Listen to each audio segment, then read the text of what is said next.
मुआवजा देने के लिए संघर्ष कर रहे हरियाणा के बहादुर साथियों, हमें आपके ऊपर बहुत मान है। आप जब भी कोई बात समझ में आ जाती है उसको जी जान से लड़ते हैं। आप जिसके साथ भी खड़ गए, जहां भी खड़ गए, आपने मिसाल कायम की है। अक्सर कहा जाता है कि दिल्ली का मोर्चा पंजाब वाली जथेबंदियों ने जीत लिया। हिंदुस्तान के अंदर इस बात की चर्चा है कि 3 किनीनों की लड़ाई में पंजाब वाले अगुवाई कर रहे थे, लेकिन हमारा भाई सभी किसान साथियों से मेरी प्रार्थना है कि जोगिंदर उगराह जी इतनी दूर से चल करके, बहुत बड़ा संगठन है इनका, और आपने देखा होगा दिल्ली जब भी हमारा आंदोलन चला तो बसों की बस और ट्रेन भी छोटी पड़ जाती थी। और ये आपको अपना शुभ संदेश देने लग रहे, कोई भी साथी उठ के ना जाए। और इस पर छात्र जी वो आपको भजन और रागिनी भी सुनाओगा जोगिंदर उगराह के बाद में। मेरी प्रार्थना है कि वो कृपा बैठ के अपने नेता के विचार सुने।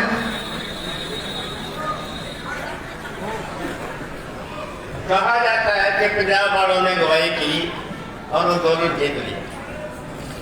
हम और आप एक साथ रहे हैं, हमने पढ़ा नहीं है, ना ही हमने सुना है। हमने जो आंखों से देखा है, हम लोग मोर्चा जरूर लगाकर बैठे हैं, लेकिन इस लड़ाई के अंदर जितना बड़ा योगदान आपका था और जिस तरीके से आपने संघर्ष किया है, मैं समझता हूँ सबसे बड़ा इस जो मोर्चे के अंदर इसका जीत का कारण आपका संघर्ष और आपकी शमूलियत है। आज तक बहुत सारे लाठीचार्ज में हम भी आए हैं, पुलिस के साथ भेंट भी हुए हैं, लेकिन एक ही दिन में 4 बार एक ही पॉइंट के ऊपर लाठीचार्ज होना, लाठीचार्ज करना और खदेड़ देना, सरकार की प्लान से होना, केंद्र के इशारे पर होना, सीएम की हदायतों के ऊपर होना, और बार बार लाठीचार्ज होता रहा और बार बार इकट्ठ होते। 4 बार एक दिन में करनाल में 4 बार लाठीचार्ज हुआ और निराशा फिर भी कहा जाता था कि 7 तारीख को जो 7 सितंबर को जो इकट्ठ हो रहा है करनाल में, लाठीचार्ज की इतनी दहशत है, वहां किसान नहीं आए। लेकिन हमें भरोसा था कि ये ऐसी मिट्टी के लोग हैं, इनको जितना आप काटते हो उतना ये फैलते हैं। उस रोज ऐसा ही हुआ कि आप लोग इतने मोर्चों में पहले आते थे। जब उस अटैक वाले दिन सरकार ने सख्ती करने की सोच प्लान बनाई तो आप लोग को हड़ आ गया करनाल की दाना मंडी में। हम लोग बैठे थे डीसी ऑफिस में बात करने के लिए। बात चली इस बात की कि भाई दाना मंडी में है आप, इससे आगे आप कहीं नहीं जा सकते, कोई गुजारा नहीं कर सकते, कहीं आगे नहीं जा सकते। आप सोच रहे और हम भी सोच रहे हैं। आगों में सन्नाटा से आगे में क्या बढ़ने वाले है। हम लोग सबने लहर रही कि हम डीसी को बोलो कि हमारा मार्च करनाल के डीसी दफ्तर तक हर हाल होगा, आप जो करना कर लेना। लेकिन एक बात मोर्चे में पक्की होती है, अगर आप मोर्चा लगाने का प्लान है तो मोर्चा आपको जहां पर भी रोक लेंगे वहां पर पक्का मोर्चा लगाकर बैठने की प्लान बनानी चाहिए अगर आपने कामयाबी नहीं। वो लोग कभी भी कामयाब नहीं होते। जो लोग आंदोलन में जा रहे हैं और घर में ये कहकर आते हैं कि 2 घंटे के बाद में हम भी आने वाले हैं, आप फिक्र न करें, एक भैंस की दाढ़ जो है मैं आकर निकालूंगा। भाई साहब, आप संघर्षी लोग हैं, आप दुनिया के लोग, दुनिया के दुश्मन जो हमारे पास 200 साल तक राज करते गए हैं, जिनका राज आपके ऊपर 100 साल रहा है, वो लोग आपका सिक्का आज भी मान रहे हैं कि हमने पूरे हिंदुस्तान के अंदर एक खिता देखा है, एक हमने एक पार्ट देखा है दुनिया का, जिसके अंदर लड़ाकू लोग ऐसे पैदा हुए हैं जो हंस हंस के फांसियां चढ़ते रहे, हंस हंस के फांसियां चढ़ते रहे। उनकी औलाद है आप उनके वारिस हैं भाई साहब। बहुत बड़ी जिम्मेवारी है आपके ऊपर। अगर मैं इन पॉलिसियों के ऊपर तकरीर करने लगूं तो बहुत लंबी बात हो जाती है। मेरे लिए जरूरी बात यह है कि आप संघर्ष करना जानते हैं। आपको जो बोल दो के डाका तोड़ना है तोड़ देंगे, लेकिन आपको एक बात सीखनी होगी कि आपको आपके दुश्मन के बारे में पूरी जानकारी होनी चाहिए। आपको ये पता होना चाहिए कि जिसको हम हमारी सरकार मान रहे हैं, क्या वो सच में हमारी सरकार है? क्या मोदी हमारा है? क्या भगवंत मान केजरीवाल हमारे हैं? क्या बादल और अमरिंदर हमारे हैं? ये हमारे नहीं है सर। जाति के एक आजादी की बात करते हैं, शायद किसी जाति का बेचारा अलग हो सकता है। मेरे हम समझते हैं, हमारा भविष्य समझता है कि आजादी के समय हमारा कितना जो कितना कर रहे हैं, हमारा कितना इन्हें कभी याद नहीं हुआ। ये कितने से जुड़े हुए कितने लोग कभी याद नहीं हुए। आजादी उन लोगों की हुई है जो अंग्रेजी हुकूमत के होते हुए भी आजाद थे। नजर मार लो आप साथियों, जो अंग्रेजी हुकूमत के समय मौज कर रहे थे, मस्ती कर रहे थे, जिनका फांसी की फांसी चढ़ने के दिन जिनके घरों में शराब और नाच हो रहा था, वो आज भी याद कर रहे हैं। वो उस समय भी याद कर रहे थे और वो आज भी याद हैं। बदले क्या है? बदले कपड़े बदले हैं, रंग बदले हैं, विदेशी नहीं देशी यादें आए हैं। वही कानून है, वही पॉलिसी है, वही फौज है, वही अदालत है, वही कोर्ट है। सब कुछ वो हो रहा है, वो भी हो रहा है जो अंग्रेजों ने कभी नहीं किया था।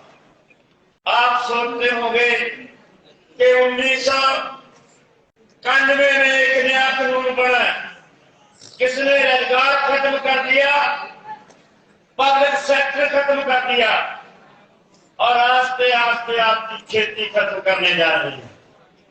ऐसा नहीं साथियों कि इनको फसली खराबे का पता नहीं है।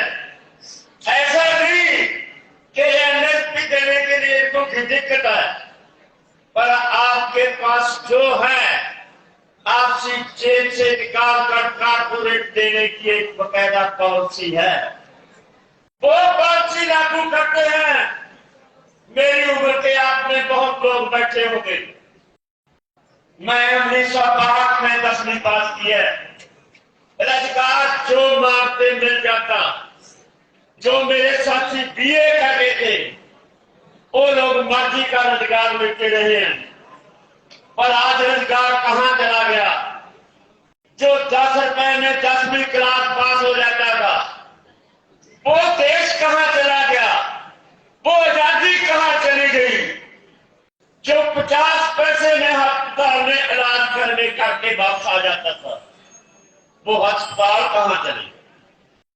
आज एक कानून बना हुआ है, पुराने बुजुर्ग बैठे हुए हैं कि जब तक आपका मुद्दा नहीं लगता पद के ऊपर, जब तक आपका नंबरदार गवाही नहीं देता तो आपकी जमीन की मालिक का कोई दूसरा मालिक नहीं बन सकता। लेकिन हिंदुस्तान की आपकी बनाई हुई सरकार ये कानून लेकर आ गई कि किसी को पूछने की जरूरत नहीं है। रातों रात कारपोरेट मालिक की जमीन हो गई, आप जमीन के मालिक नहीं है। सवेरे तख्ती लग जाएगी आपके खेतों में कि भाई साहब आपका पैसा बैंक में जमा हो गया है, आप जमीन के मालिक नहीं है, इसलिए आप इस जमीन के अंदर दाखिल नहीं हो सकते। पुलिस ने तार लगा दी है। अंग्रेजों ने ऐसा कानून नहीं बनाया था, ये उनसे भी खतरनाक है। दूसरा हमें पानी मार रहा है, पानी मार रहा है, कहीं पानी के बगैर मर रहे हैं किसान, कहीं पानी का झगड़ा करा रहे हैं लोग, कहीं पानी का ट्रिक लगाया जा रहा है कि धरती का हेठला पानी खत्म हो गया। एक मैं आपको खतरनाक बात बताना चाहता हूं कि संसार बैंक ने एक पॉलिसी बनाई है कि पानी किसी की जायदाद नहीं है, पानी किसी को फ्री नहीं दिया जा सकता, और पानी गंदा पानी साफ करने का ठेका भी कारपोरेट के ऊपर, धरती के हेठ का पानी भी कारपोरेट का, दरियाओं का पानी भी कारपोरेट का। आने वाले समय में ये पानी के ऊपर कंट्रोल भी जो है ना कारपोरेट का होने वाला है। आपकी जमीनों के अंदर जितनी पैदा होने वाली वस्तुएं उनके ऊपर भी कारपोरेट का कंट्रोल कराने के लिए ये कानून बनाए। इसलिए आपके सामने बहुत बड़ी लड़ाई है। इस लड़ाई को जीतने के लिए आपको डिसिप्लिन में आना, आपको संगठित होना, आपको हमारे लिए भी जानकारी होनी। जो आपके अगुवाई कर रहे लोग हैं कि कहीं वो धोखेबाज तो नहीं है, कहीं वो ठग तो नहीं है। अच्छा बुलारा होना भाई साहब कोई गारंटी नहीं अच्छा इंसान होगा। अच्छा बुलारा बहुत हो सकते हैं, वो पॉलिसी पर पूरा चलने वाला है कि नहीं, इस बात की पहचान करनी होगी, नहीं तो धोखा होगा। बार बार धोखा होता रहा है। 1947 का भी एक धोखा था और आज भी आप धोखा मत बना। इसके लिए चौकस होने की जरूरत है। इसलिए नहीं कि किसी लीडर के ऊपर आपने विश्वास नहीं करना, लेकिन निगाह रखनी बहुत जरूरी है। आप लोग एक ऐसे दौर में आ रहे हैं, हरियाणा वाले साथियों, पंजाब वाले साथियों और पश्चिमी यूपी वाले साथियों, पूरा हिंदुस्तान का किसान आपकी तरफ देख रहा है। आप जब इस बात के लिए चिकन्ना हो गए, आपने जब पढ़ लिया कि विश्व पारदर्शिता कौन है, साम्राज्य मुल्क कौन है, कैसे हमारी लूट कर रहे हैं, वो हमारे लिए क्या क्या प्लान बना रहे हैं, हमारी सरकार उनकी प्लान के ऊपर क्या क्या कैसे कैसे कानून लेकर आ रही है, हमारा रोजगार कहां चला गया, हमारा इलाज कहां चला गया, हमारे सिर्फ 3 करोड़ की 16 लाख करोड़ रुपया हिंदुस्तान के किसानों के ऊपर कर्ज है, हमारी कहां कमाई चली गई। 133 लाख करोड़ रुपया केंद्र सरकार के ऊपर कर्ज है, हमारा धन कहां चला गया। इसलिए केंद्र की सरकार भी कर रही है और सूबे की सरकार भी कर रही है और इसके कीर्ति लोग भी कर रही है, तो हमारी कमाई कहां चली गई। ये सवाल पूछने के लिए आपको पढ़ना भी चाहिए, सुनना भी चाहिए। आप के जवाब आपके पास, आप इतने तकड़े हो, आपकी चेतना इतनी हो, आपकी अवेयरनेस इतनी होनी चाहिए कि आप टेबल के ऊपर मार ना खाएं। आप फील्ड जितना जानते हैं, लेकिन टेबल के ऊपर मार ना खाएं। उसके लिए जितना आपके लिए लड़ना जरूरी है, उतना आपके लिए पढ़ना भी जरूरी है, उतना आपके लिए करना भी जरूरी है। इसलिए मुझे विश्वास है साथियों कि आप जिस तरीके से संगठित होते हो, बेशक खातों के लेवल पर, बेशक गांव के लेवल पर, बेशक किसी पद पर भी आप इकट्ठे होते हैं, आप लोग बात सुनते हैं और समझ लेते हैं उस बात के लिए, क्योंकि हमारा ऑर्गेनाइजेशन एक बकरी किस्म का ऑर्गेनाइजेशन है। हमें उसके अंदर डिसिप्लिन की जो स्पिरिट है वो इतनी बढ़ती है कि हमें करने की जरूरत नहीं।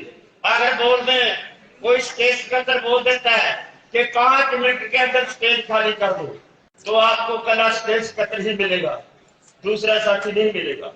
इसलिए ये डिसिप्लिन जो है, फौजों जैसा डिसिप्लिन हमारे किसानों को भी सीखना चाहिए। बहुत कुछ आपने सीख भी लिया और अपना भी लिया और दुनिया के लोगों को बता दिया कि दिल्ली के आंदोलन जैसा किसान आंदोलन आज तक यूरोप में कभी भी किसी देश के लोगों ने नहीं लड़ा। आपके इसी आंदोलन के इसी ट्रेंड के ऊपर हालैंड के अंदर ट्रैक्टरों का मुजाहरा हुआ, न्यूयॉर्क के अंदर ट्रैक्टरों का मुजाहरा हुआ।